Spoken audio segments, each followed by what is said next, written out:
जिंदाबाद साथियों। बहुत पुरानी बात है, हमारे देश के अंदर में अकाल पड़ा था शायद 1960s में, और उस दौरान लोग भूखे मरे थे और बुरा हाल था। तो सोचिए कि अगर किसी देश के अंदर में अकाल पड़ा हो तो सरकार क्या करेगी। सही सोचा आपने, सरकार अपने देश के नागरिकों की भूख को मिटाएगी। और उस दौरान सरकार ने लोगों के हाथों में रोजगार दिया और उस रोजगार की वजह से लोगों को खाने को मिला। तो कह सकते हैं कि उस वक्त में सरकार ने काम के बदले अनाज दिया और काम के बदले पैसा दिया। फिर एक स्कीम आई सरकार की कि भविष्य में अगर कोई खतरा हो अकाल का या किसी भी प्रकार की आपदा हो, जैसा कि कोरोना की आपदा थी, तो एक स्कीम आई मनरेगा करके।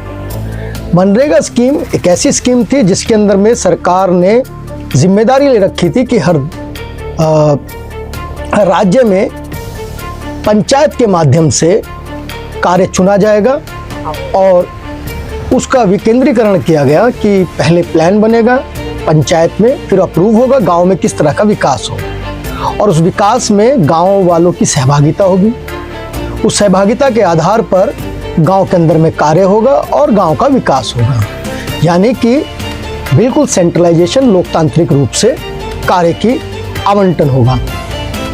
और उसका एक फायदा ये भी था कि अगर पलायन होता है और गांव के लोग जाते हैं तो वो अगर उनको वहीं रोजगार मिल जाए, अगर आप नहीं लगा पा रहे हैं, किसी तरह की कंपनियां नहीं बनवा पा रहे हैं, कोई और काम नहीं करवा पा रहे हैं, तो कम से कम मनरेगा है जो उनके पेट भरने के लिए है। पलायन होता है अगर पुरुष काम करने चला जाता है और स्त्री के हाथ में कोई पैसा नहीं, तो ज्यादा से ज्यादा मनरेगा में महिलाएं थी। इतनी शानदार स्कीम थी कि 90% जो है सेंट्रल गवर्नमेंट को देना होता था और 10% जो है स्टेट गवर्नमेंट को देना होता था। बाद में अभी नया जी राम जी करके अमेंडमेंट हुए और पूरी स्कीम को, जो डिसेंट्रलाइजेशन लोकतांत्रिक रूप से स्कीम बनती थी, जिसके अंदर में योजना बनती थी ग्राम पंचायत में, ग्रामीण लोग योजना बनाते थे ग्राम विकास के लिए, और उस योजना में सरकार जो पैसा देती थी और गांव के लोग, यानी कि गांव लोकतंत्र की, जो लोगों के द्वारा लोगों का शासन, लोगों का विकास, जो उसकी अवधारणा थी वो बदल दी गई। अब नई स्कीम में कहा गया है कि 125 दिन रोजगार देंगे। आप ये समझिए कि 125 दिन रोजगार में सेंट्रल गवर्नमेंट तय करेगी और उसमें 60 दिन सरकार ये कह रही है कि कोई ऐसा मौसम होगा जिसमें नहीं दिया जा सकता रोजगार, जैसे फसल कटने का टाइम। तो फसल के कटने के टाइम में, यानी कि 60 दिन में आपको रोजगार नहीं मिलेगा। यानी कि जो पूंजी बड़ी जमीनों वाले लोग हैं, जिनको सस्ती लेबर चाहिए, तो वही लेबर होगी जिनको रोजगार नहीं मिलेगा। 60 दिन के लिए रोजगार नहीं मिलेगा, यानी कि आप उनके खेतों में कटाई कीजिए, तो जितना कम में वो करवा सकते हो करें। दूसरी बात, सरकार ने कहा कि 60% जो है सेंट्रल गवर्नमेंट वहन करेगी और 40% स्टेट गवर्नमेंट वहन करेगी। अब बताइए कि अगर गरीब राज्य है, जिस राज्य के पास पैसा नहीं है, वो कहां से उस खर्चे को वहन करेगा। तो टोटल अगर देखा जाए, क्योंकि महिलाएं ज्यादा है, तो महिलाओं के स्वावलंबन पर, महिलाओं की आर्थिक आजादी पे सीधा सा कुठाराघात है। और डिसेंट्रलाइजेशन करना स्टेट गवर्नमेंट ही तय करेगी कि किस राज्य में क्या काम हो और क्या नहीं हो। यानी कि जो ग्राम पंचायत के लेवल का काम था, अब वो केंद्र सरकार तय करेगी कि कहां पर क्या काम होना चाहिए।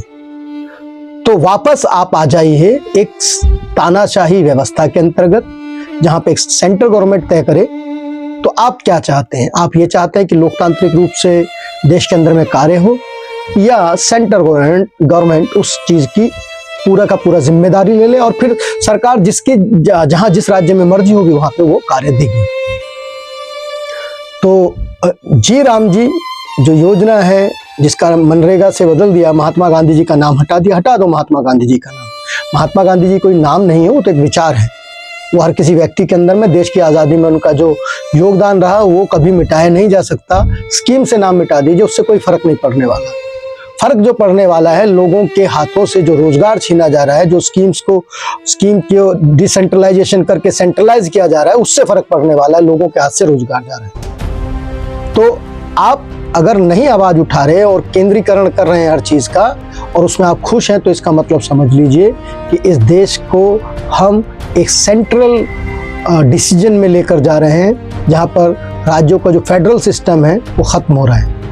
बहुत बहुत धन्यवाद। अगर आपने पूरी वीडियो देख ली है तो इस विचार को आगे बढ़ाइए, अपने साथियों को बताइए, इसको लाइक करेंगे तो ज़्यादा अच्छा रहेगा ताकि लोगों तक बात पहुँचे। इसको शेयर करेंगे तो बात पहुँचेगी। धन्यवाद। कहीं पे कोई मिस्टेक हुई हो तो आप इसमें कमेंट करके इसको करेक्ट कर दीजिएगा। Thank you.